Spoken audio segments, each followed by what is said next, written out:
제가 요즘 이제 스바냐서를 강의하고 있는데 잠시 멈추고 이제 다음 주부터 3주간 동안 있게 되어질 이 실물 감사 이 프로젝트를 앞두고 먼저 말씀으로 우리가 서로 도전을 받고 또 어떻게 하는 것이 하나님이 기뻐하실 일인가 하는 것들을 말씀으로 좀 묵상하고 살펴보고 하는 게 좋겠다 싶어서 새로운 이제 본문을 가지고 함께 나누어 보고자 합니다. 오늘 우리가 읽은 이 본문의 말씀은 배경이 이렇습니다. 사도 바울이 모금 운동을 하는 거예요. 예루살렘 교회가 어렵다는 소식을 듣게 되어지니까 그가 예루살렘 교회를 방문하기 전에 이방 교회들을 순회합니다. 그러면서 지금 예루살렘 교회가 어려우니 우리 같이 연보하여서 그들을 도웁시다. 이렇게 이제 모금 운동을 벌이는 거예요. 그 과정 속에서 고린도 교회에 이제 편지를 쓰면서 역시 마찬가지로 이 모금 운동에 대하여 이제 격려를 합니다. 이미 이 고린도 교회는 1년 전부터 시작을 했는데 어떤 일로 인해서 좀 지지부진하게 있는 상태에서 바울이 편지를 통해 다시 한번 독려하는 그러한 장면이에요. 이렇게 독려할 때에 그냥 말로만 하지 아니하고 모범이 되는 교회를 소개를 합니다. 마게도냐 지역에 있는 교회들. 마게도냐라고 하면 오늘날의 유럽인데요. 사도 바울이 2차 전도 여행을 가면서 이제 마게도냐에서 손짓하는 것을 통하여 그쪽으로 넘어가게 되죠. 그러면서 빌립보라든가 데살로니가 또는 베레아라고 하는 이런 지역들을 돌면서 복음을 전하고 그곳에 교회를 세우게 됩니다. 거기에 있는 교회들이 이제 마게도냐 교회들인데요. 그 마게도냐 교회의 성도들이 이 모금 운동에 참여하는데 대단히 모범적으로 참여하게 돼요.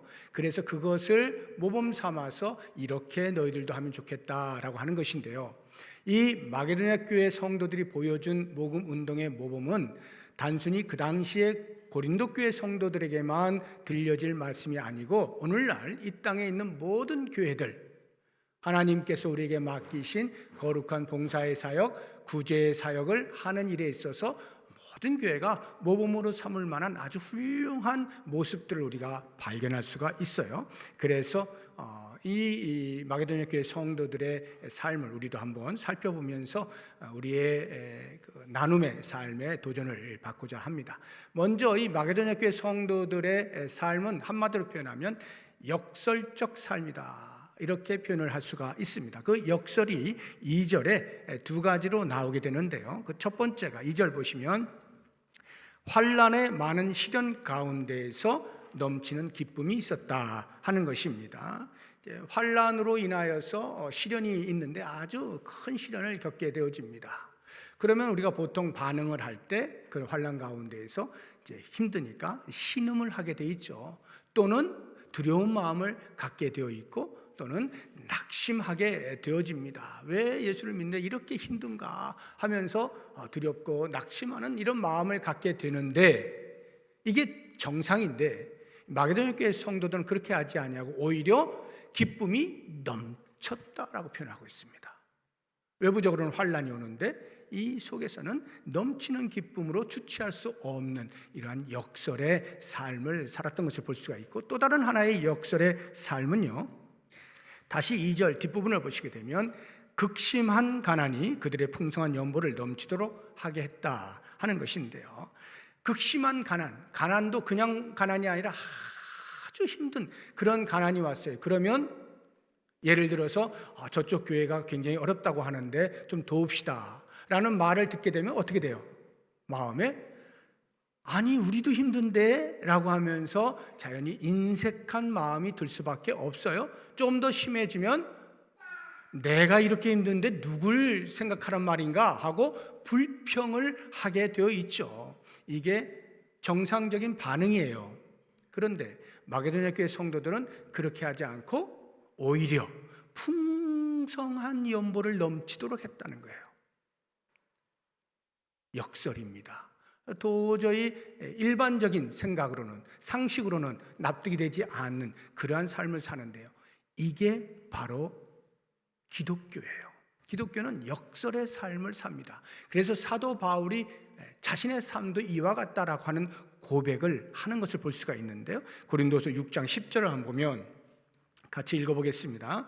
근심하는 자 같으나 항상 기뻐하고 가난한 자 같으나 많은 사람을 부요하게 하고 아무것도 없는 자 같으나 모든 것을 가진 자다. 자기 자신을 이렇게 표현하는 거예요.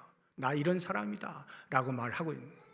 역설의 삶을 사는 것, 이것은 비단 바울에게만 해당되는 것이 아니라 예수 그리스도를 구주로 고백하고 있는 우리 모든 성도에게 해당되는 것이고, 이게 바로 기독교라고 하는 것입니다.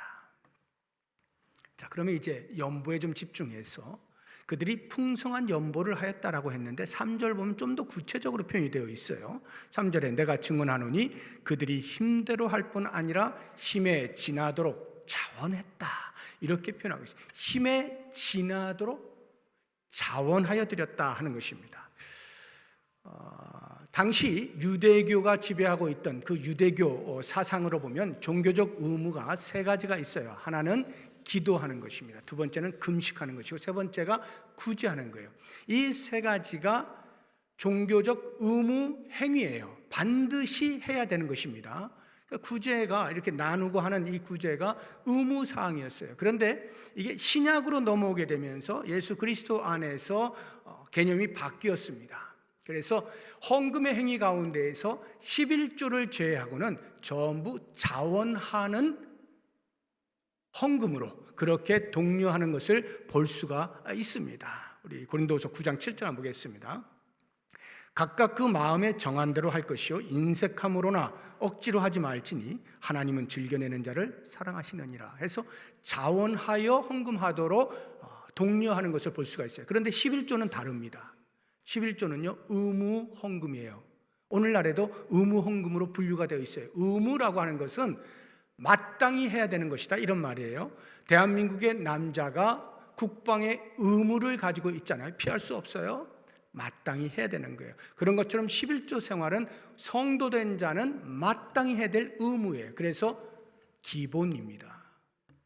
11조는 믿음이 좋은 사람이 하는 게 아니라 성도된 자가 기본으로 하는 게 11조예요. 그리고 이제 감사헌금을 한다든지 구제헌금을 한다든지 선경을 한다든지 등등의 이러한 많은 종류의 헌금들 전부 자원하여 드리는 것을 원칙으로 하고 있는 신약의 개념인 것입니다.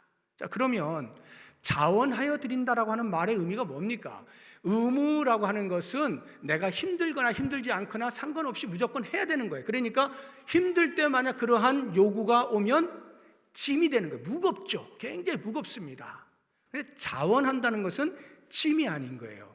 스스로 기뻐서 하고 있는 것이에요. 그래서 오히려 하는 행위 자체가 특권으로 여겨지는 겁니다. 짐이 아니라 특권으로 여기는 것이 자원함의 특징이죠.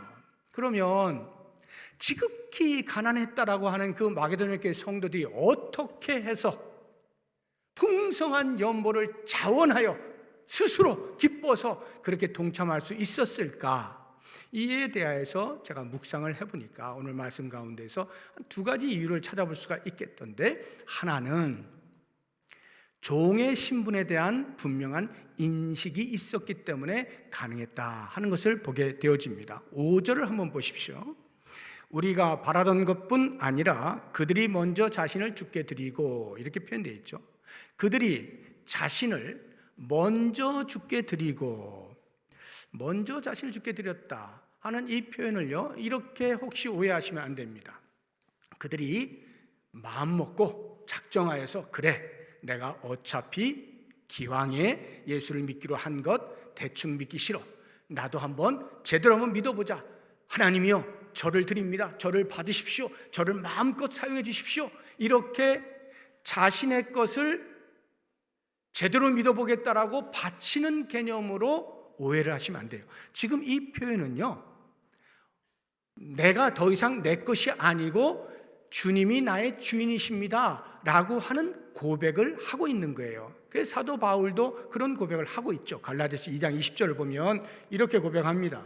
내가 그리스도와 함께 십자가에 못 박혔나니 그런즉 이제는 내가 사는 것이 아니요 내 삶의 주인이 내가 아니요 오직 내 안에 그리스도께서 사시는 것이라. 이제부터는 내 삶의 주인은 예수님입니다. 이 고백을 하고 있는 거예요. 사도 베드로도 역시 마찬가지로 이와 같은 개념을 명확히 알고 있었어요. 베드로전서 2장 9절을 한번 보겠습니다. 그러나 너희는 택하신 족속이요 왕같은 제사장들이요 거룩한 나라요 그의 소유가 된 백성이니, 예수를 믿는 순간에 하나님의 소유가 된 백성이다, 이렇게 알고 있는 것입니다. 이게 정확한 표현이에요.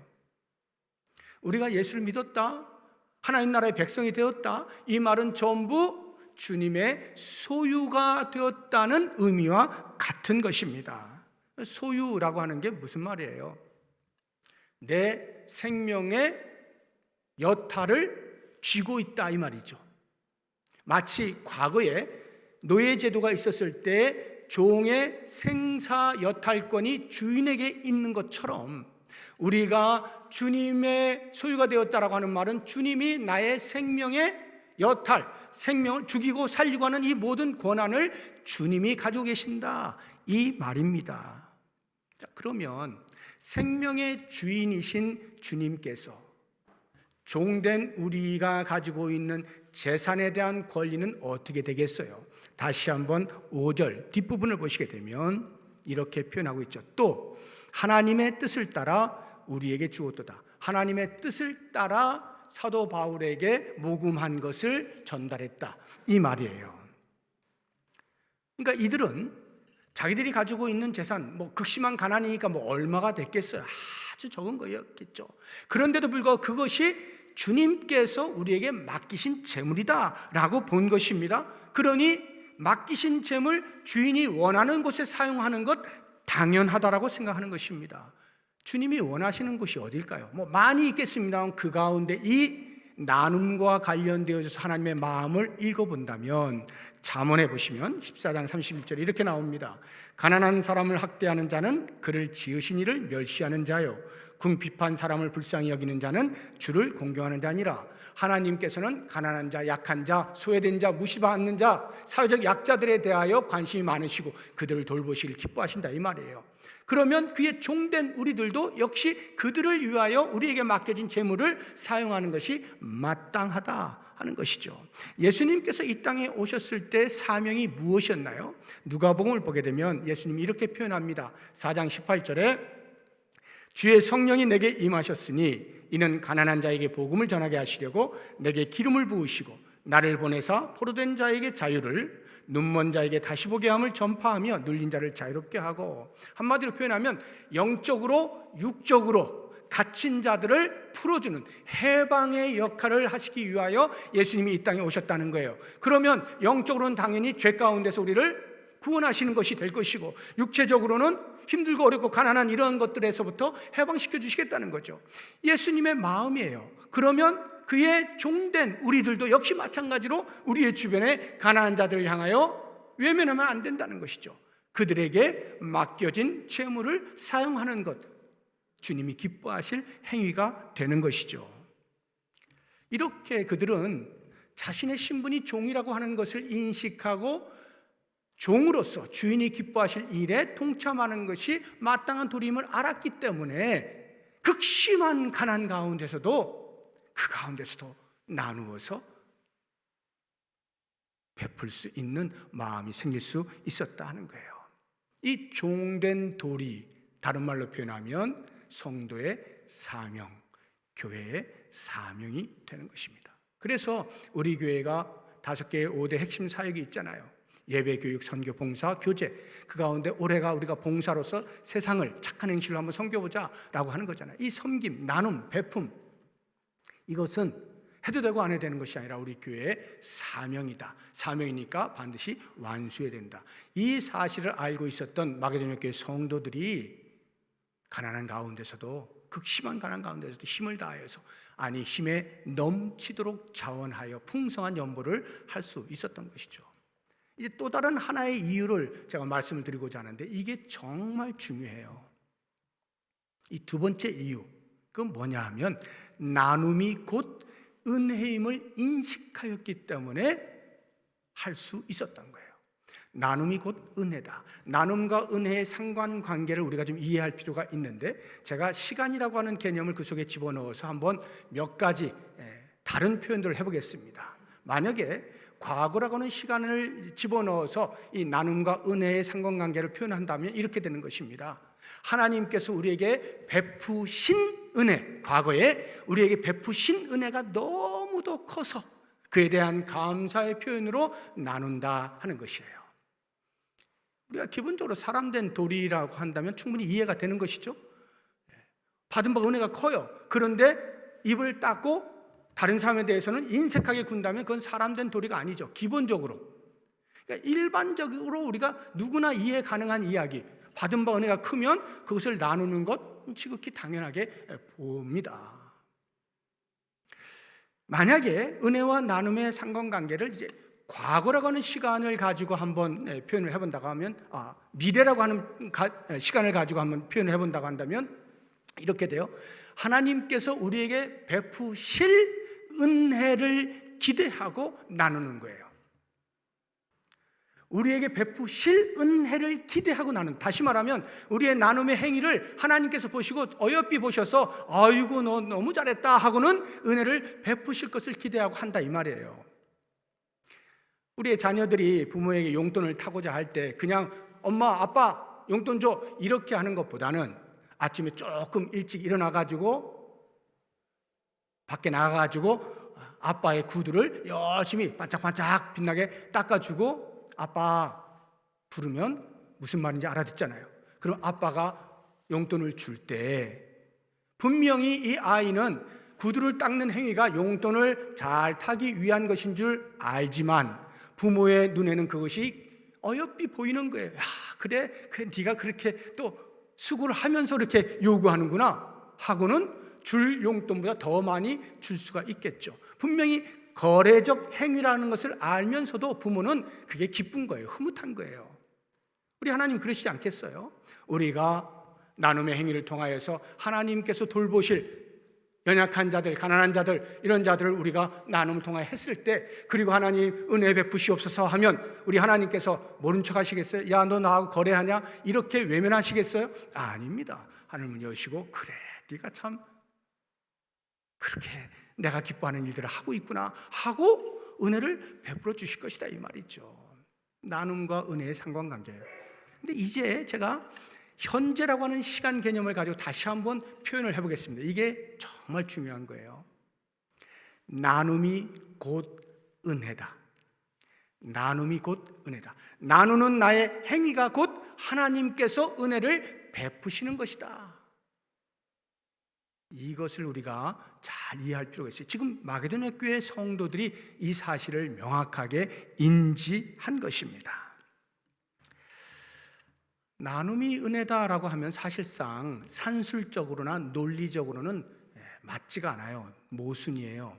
예를 들어서 나눈다 하면 내 주머니에 1,000원이 있는데 나눠요. 어려운 사람에게 100원을 꺼내서 줬다 이 말이에요. 그러면 산술적으로 보면 빽이죠. 빠져나간 거예요. 100원이 빠져나간 거예요. 그럼 900원 남은 거예요. 은혜라고 하는 것은요, 받는 거잖아요. 하나님 주시옵소서 해서 주시는 것을 받는 게 은혜잖아요. 그러면 내가 1,000원이 있는데 하나님이 100원의 은혜를 주셨어요. 그럼 1,100원이 되잖아요.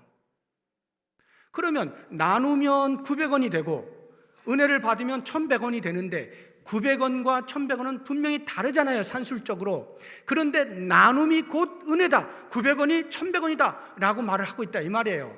산술적으로 논리적으로는 맞지 않는 모순인데 이것이 성경이 이야기하고 있는 영적인 원리라는 거예요. 나눔이 곧 은혜라는 거죠. 그러면 어떻게 해서 나눔이 은혜가 되는가? 분명히 빠져나가는데 더한 것이라고 이야기를 할 수가 있느냐? 제가 3가지로 말씀을 드리겠습니다. 잘 들어보세요. 왜 나눔이 은혜냐? 나누게 되어지면 그것이 곧 예수 그리스도의 성품을 담는 행위가 되기 때문에 은혜입니다. 우리는 예수를 믿고 나서요, 가만히 앉아있는 사람이 아니죠. 예수님을 닮아가기 위하여 부단히 노력하는 사람들이고 그 예수 그리스도의 장성한 분량이 충만한 데까지 이르기를 소망하면서 가는 사람들이에요. 그런데 나눔이라고 하는 행위가 우리가 예수 그리스도의 성품을 닮을 수 있다고 하니 얼마나 큰 은혜입니다. 이 나눔의 행위를 통해서 내가 예수를 닮아가는구나 하는 거예요. 왜 나눔이 예수님을 닮아가는 걸까요? 예수님이 나누기를 기뻐하시고 연약한 자를 늘 돌보시기를 기뻐하시고 연약한 자의 동정심을 많이 가지고 계신 분이기 때문에 그래요. 히브리서 4장 15절 한번 보겠습니다. 우리에게 있는 대제사장은 우리의 연약함을 동정하지 못하실 리가 아니요. 영적으로든지 육적으로든지 우리의 연약함에 대하여 예수님은 동정심이 많으시다는 거예요. 긍휼과 자비에 풍성하시다는 거예요. 이것이 예수님의 마음이에요. 예수님의 성품이에요. 그런데 우리가 연약한 자를 돕는다, 나눈다, 베푼다 라고 하면 바로 이와 같은 예수님의 성품을 닮아갈 수 있게 되어진다 하는 것이죠. 그래서 만약 우리가 나누는데, 베푸는데 마음이 없이 할 수 있겠죠? 교회에서 이렇게 자, 실물 감사를 통해서 우리 주변에 있는 어려운 사람들 도웁시다 라고 했는데 마음이 없이 동참할 수 있어요. 체면상 할 수 없이 남들 다 하는데 나 혼자 안 하면 괜히 체면 깎이고, 그러니까 별로 하고 싶지 않은데 어쩔 수 없다, 조금이라도 해야지. 만약 이렇게 참여하잖아요, 마음에 없는 나눔은 위선입니다. 위선은 은혜가 아니라 재앙이에요. 예수님께서 그 위선을 떠는 바리새인들을 향해서 이 독사의 새끼들아 이렇게 욕하지 않아요? 위선은 재앙이에요. 아무리 나누었다 할지라도 위선으로 나눈 것은요, 재앙입니다. 은혜가 아니에요. 그런데 마음으로부터 그것이 은혜인 줄 알고 나누게 되어지면 예수 그리스도의 성품을 닮아가게 되니 이것이 바로 은혜라고 하는 것입니다.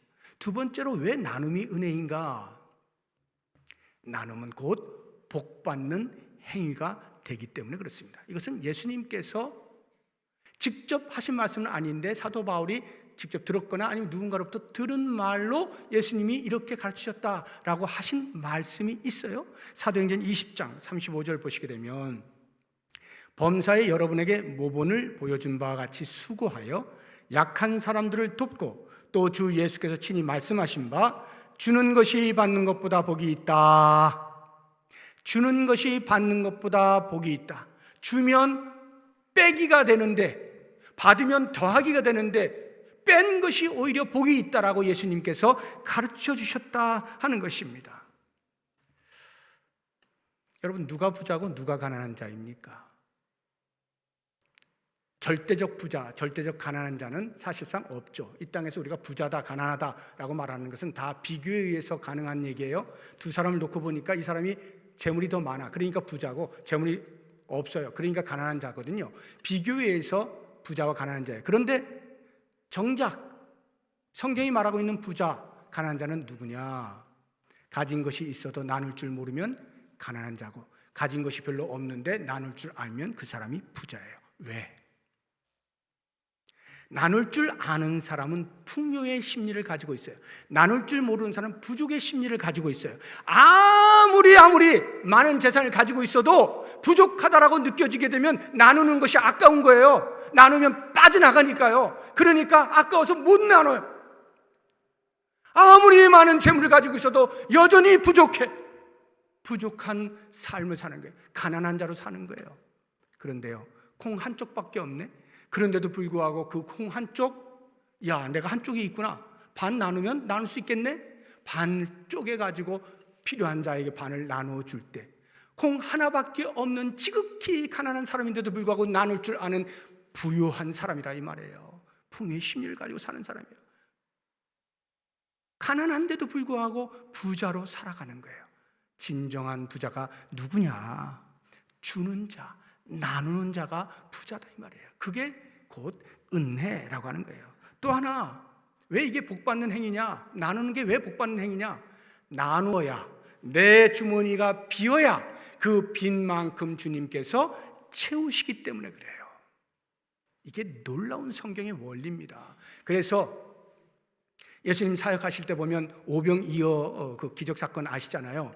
어린 소년이 가지고 있던 물고기 2마리와 보리떡 5개, 그거 가지고 모여있는 2만여 명 되는 그 많은 사람들 먹이겠다고, 한 끼를 하겠다고, 이거 간도 못 보는 조그만 양 아닙니까?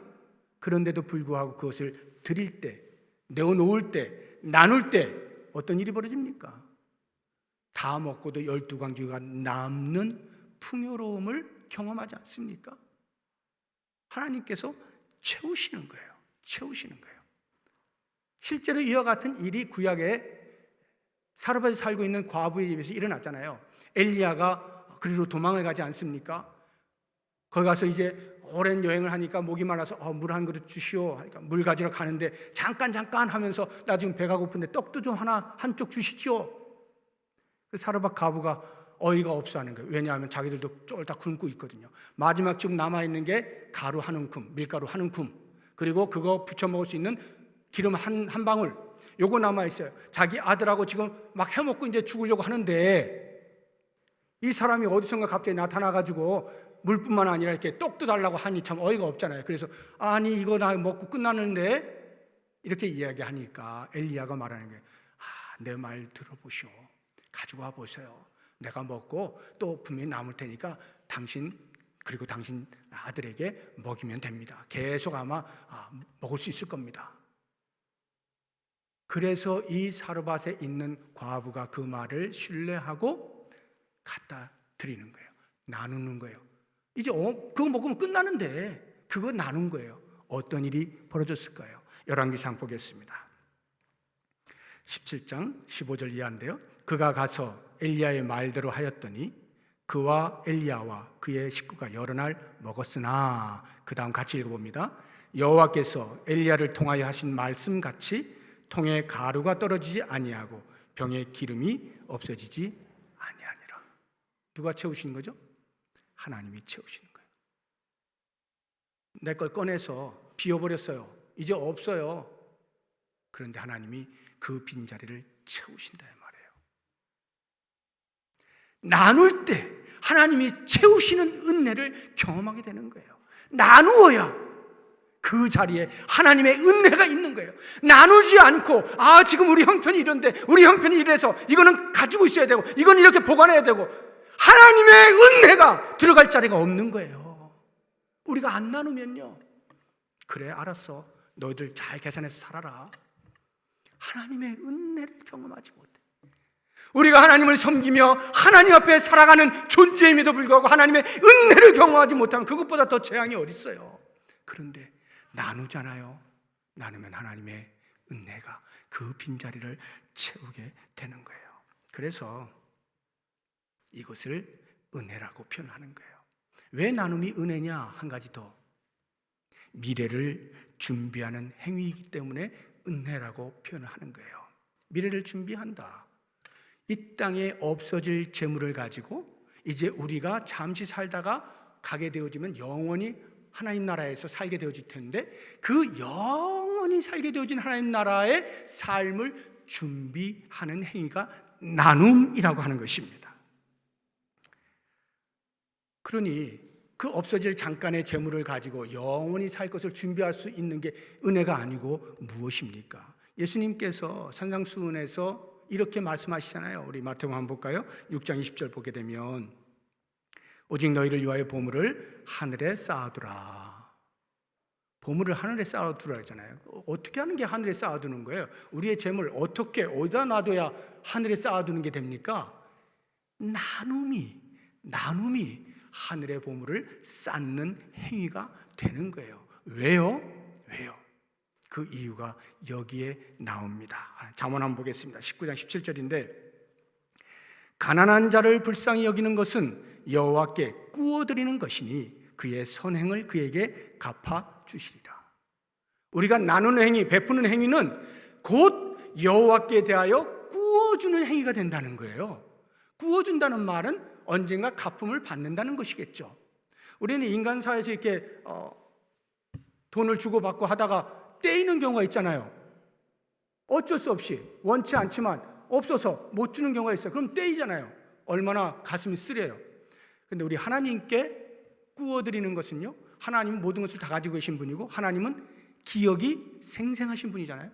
전혀 잊을 수 없는 전지전능하신 분이에요. 그러니까 우리가 꾸어진 거 다 기억하고 계셨다가 그에 합당한 보상을 해주시는데 아마 모르긴 몰라도 우리 하나님의 보상은 원금보다 이자가 더 많을걸요. 우리가 조금 흉내내봐야 하나님은 어마어마한 것으로 아마 채워주실 거예요. 우리의 나눔의 행위가 하나님께 대하여 꾸어주는 행위가 되어서 반드시 보상을 받는다는 거예요. 저 영원한 하늘나라에서 우리가 살아갈 때에 이 없어질 재물을 가지고 그렇게 현명하게 사용하는 것, 이것이 은혜가 아니고 무엇이냐 하는 것입니다. 그러면 이제 제가 두 가지를 말씀드렸잖아요. 이 마게도냐 교회 성도들이 지극히 가난한데 어떻게 풍성한 연보를 할 수 있었느냐? 두 가지 중에 하나는 종의 신분인 것을 알아서 사명으로 감당을 한 것과, 또 다른 하나는 나눔이 곧 은혜임을 알았기 때문에 가능했다 하는 것인데, 그러면 생각을 해보십시오. 이제 마지막으로 우리가 나눔이 은혜라고 한다면 그 은혜는 어떻게 될까요? 우리가 은혜는 구해야 되겠죠. 구해야 됩니다. 여러분, 우리가 보통 일반적으로 은혜라고 생각하는 것, 영적인 것 말고 우리의 삶에서 육적인 부분에서 은혜라고 표현하는 것들, 예를 들면 몸이 아픈 사람이 하나님 앞에 기도하죠. 낫기를 위해 기도하잖아요. 하나님이여 치유의 은혜를 주시옵소서, 이렇게 기도하지 않습니까? 제가 이렇게 지금 몸이 아파 너무나 힘든데 주님이여 제발 저를 낫게 해주십시오, 은혜를 베풀어 주옵소서, 기도하잖아요. 만약에 예를 들어서 지금 이번 이 계약이 성사되지 않으면 지금 이 회사가 망하게 생겼을 때 그 사장이 어때요? 간절한 마음으로 하나님 앞에 엎드리죠. 하나님, 이번 이 계약건이 반드시 성사되어야만 회사가 살아날 수 있습니다. 제발 좀 은혜를 베풀어 주셔서 저 계약하는 사람의 마음을 부드럽게 하셔서 저와 꼭 계약할 수 있게 해주십시오. 은혜를 구하지 않습니까? 하나님, 다른 사람 다 승진했는데 저 이제 막차 타려고 합니다. 이번에 놓치면 정말 이거 말이 아닙니다. 제발 하나님이 은혜를 베풀어 주셔서 이번 이 승진에 꼭 될 수 있게 해주십시오. 기도하지 않습니까? 우리의 아이가 12년 동안 열심히 공부했는데 이번 대학 입시에 꼭 붙어야 되겠습니다. 그가 원하는 대학에 꼭 들어갈 수 있도록 은혜를 베풀어 주옵소서. 기도하지 않습니까? 은혜는 구하는 거예요. 하나님이 주시도록 구하는 겁니다. 그러면 나눔이 은혜라고 한다면 어떻게 해야 돼요? 나눔을 구해야 되죠. 하나님이여 저로 하여금 나눌 수 있는 마음을 주시옵소서. 하나님이여 저로 하여금 나눌 수 있는 기회를 주시옵소서. 구해야 되죠. 마게도냐 교회 성도들이 구한 거예요. 4절 한번 보십시오. 이 은혜와 성도 섬기는 일에 참여함에 대하여 우리에게 간절히 구하니. 하나도 없는 그 사람들이 혹시라도 바울이 당신들 혹시나 조금이라도 좀 나누시지 않겠습니까? 라는 말 듣기가 무서워서 숨어도 부족할 판 아니에요. 지금 극심한 가난 속에 있는데 그런 사람들이 대놓고 머리를 내밀면서 사도 바울이요, 우리에게도 제발 좀 얘기해 주시고 우리에게도 제발 기회를 주십시오. 우리도 이 나눔에 동참하게 해주십시오. 이 연보할 수 있게 해주세요. 이렇게 말한 거예요. 이게 어떻게 가능합니까? 은혜인 것을 알았기 때문이죠. 나눔이 은혜인 것을 알았기 때문에 은혜를 구한 거예요. 우리도 은혜 받게 해주세요.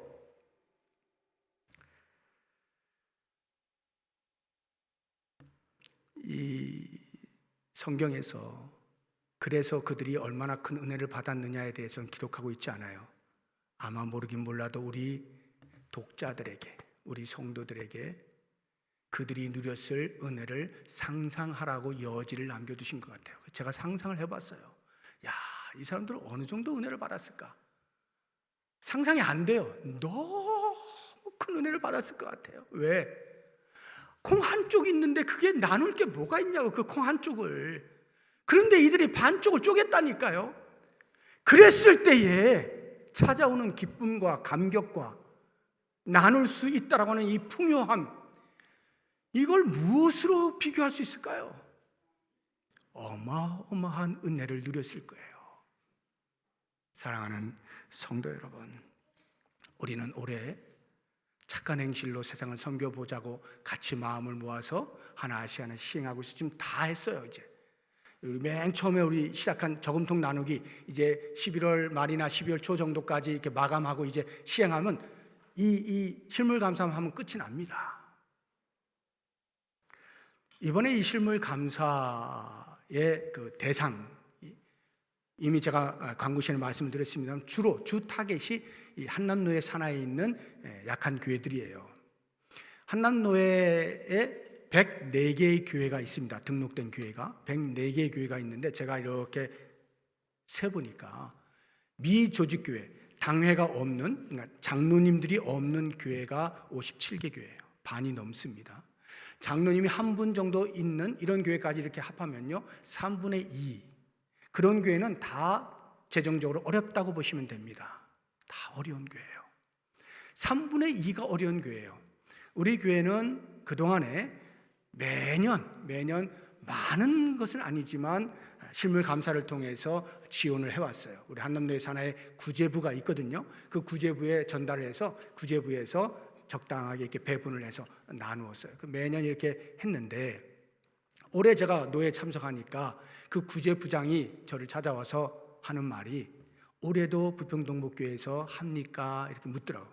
네, 할 예정입니다. 했더니 하는 말이 부평동북교회가 매년 이렇게 하다 보니 이게 한 교회만 할 일이 아니라 조금 규모 있는 교회들이 같이 마음을 모아서 하면 좀 더 어려운 교회들이 더 많은 혜택을 받을 수 있을 것 같아서 구제부에서 좀 더 홍보를 하고 요청을 해서 좀 규모 있는 교회들에게 받으려고 합니다. 그래서 우리 부평동북교회도 계속해서 해주시면 고맙겠습니다 라는 이야기를 하더라고요. 그때 제가 그 말을 들으면서 마음에 큰 감동도 되고 뿌듯함도 느꼈어요. 솔직히 어떤 뿌듯함이냐면 우리는 그런 행위를 하면서 우리 부평동북교회 이런 거 했어 이런 거 하는 제 성향도 그렇지 않거니와 그런 것을 해본 적이 없어요. 그냥 영정히 이렇게 나눈 것일 뿐이에요. 그런데 이게 몇 년이 쌓이니까요 구제부가 그것을 이제 인지를 한 거예요. 그리고는 이거는 한 교회만 할 일이 아니다. 그래서 차제에 좀 여러 교회들이 협력할 수 있도록 하자라고 하는 선한 영향력이 이렇게 미쳐지게 된 거예요. 얼마나 감사한 일입니까? 그래서 노예 안에 그런 어려운 교회들이 말이죠. 조금 규모 있는 교회들이 좀 내놓아서 같이 돕게 되어지면 이것이 그리스도 안에서 한 가족이고 그리스도 안에서 하나라고 하는 어마어마한 성경의 진리를 그대로 수행해 나가는 것 아니에요? 그걸 이루어 나가는 거잖아요. 얼마나 감사합니까? 저는 우리 성도 여러분들에게 부탁하는 거예요. 이번 이 일에 있어서는 한 분도 빠짐없이 참여하자. 양 관계없이 마음으로부터 참여하자. 다 참여한 그 마음으로 전달하자. 그러면 모르긴 몰라도 똑같은 양이 전달되어도 아마 그들이 느끼는 것은 다르리라 생각됩니다. 훨씬 더 큰 행복을 누릴 수 있을 거예요. 감격이 있을 거예요. 그렇게 사는 것이 우리의 삶 아닙니까? 사랑하는 성도 여러분, 나눔은 우리에게 주시는 하나님의 은혜예요. 나눔은 우리 교회에 주신 은혜입니다. 은혜를 무시하지 맙시다. 은혜를 덮어두지 맙시다. 은혜를 누리십시다. 은혜를 간구해서 그 은혜를 누리십시다. 풍성하게 누릴 수 있는 2022년 한 해가 될 수 있기를 주의 이름으로 축복합니다. 기도하겠습니다. 하나님 아버지, 우리가 가진 것이 무엇이 얼마나 있다고